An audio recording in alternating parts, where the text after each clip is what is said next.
Good Wednesday morning. The rest of the news with Dan Earhart. Looking forward to a big full moon overnight in the wee hours, and looking forward to Apple's 10 o'clock press conference this morning. That's Pacific time. Gizmodo headlines: the iPad 3 is dead. Long live the iPad HD. Rumors now, but according to an extremely reliable source, Apple will do away with the number 3 and tout the new Retina display with double the pixels and double the fun, and call it the iPad HD. Yesterday, Shimon Peres said, "When I was Prime Minister, I gave orders. Now I must look for volunteers." As he visited Facebook in Menlo Park, California, he was launching his personal page that he hopes will open a dialogue with Arabs worldwide. He said, "The matter of peace is no longer the business of governments, but the business of people."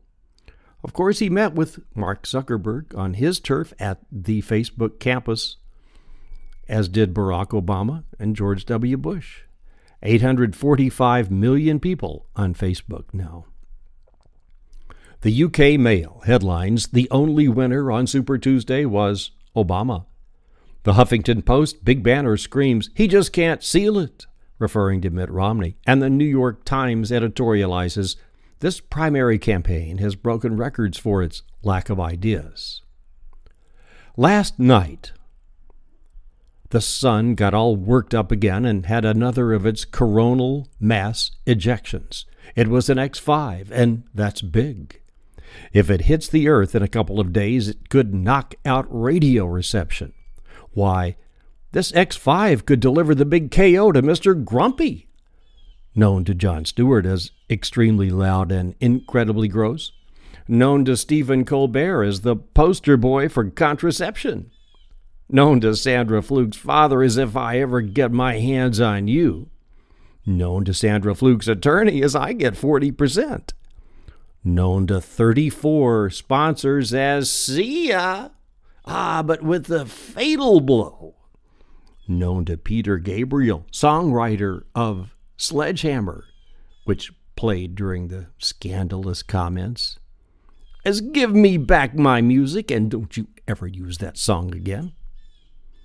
But already there's spin that radio doesn't get it, thinks Rush is too big to fail. They don't feel the sea change, can't see that X5 headed straight target Rush Limbaugh. Wow! Debbie Harry of Blondie has been mistaken by New York paparazzi for Lindsay Lohan. They were both staying at the Mercer Hotel, and there's only 41 years difference in their age. She's really 66. Check out the New York Post pics on the Rest of the News Facebook page. The Monkees are not invited to the funeral. A very small, private family-only memorial this week in Florida for Davy Jones. There will be public memorials later in New York and Manchester. We've got some reviews already in for Wrecking Ball, Bruce Springsteen's new album, said to be his most politically charged ever, pondering where's the promise from sea to shining sea. Rolling Stone calls it Phil Spector gone to church with help from Curtis Mayfield. LA Times says the boss is pumped and full of anthemic energy. Entertainment Weekly calls it nearly biblical. Guess they like it. Huffington Post compares it to Sgt. Pepper's. Paste magazine just calls it a big rock record. A man called the French Urinator is suing Google after Street View published him going in his front yard. Now he says he's the laughingstock of Manelau, a village of 3,000 in northwestern France. His attorney says everyone has the right to a degree of secrecy. What if he had been kissing a woman other than his wife? He would have the same issue. See you tomorrow. Dan Earhart. Have a great day. It's the Rest of the News.